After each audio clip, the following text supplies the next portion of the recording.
You can order the air filter used in the video on the CarParts.com website via the link in the description. Turn off the ignition.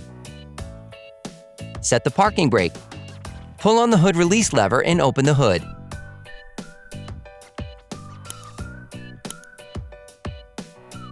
You should now be able to easily see the airbox to change the filter. Unclip both holding latches on the airbox cover. Lift the flange. Take out the air filter. Before putting the new filter in place, it is important to clean out any impurities or leaves stuck in the filter compartment.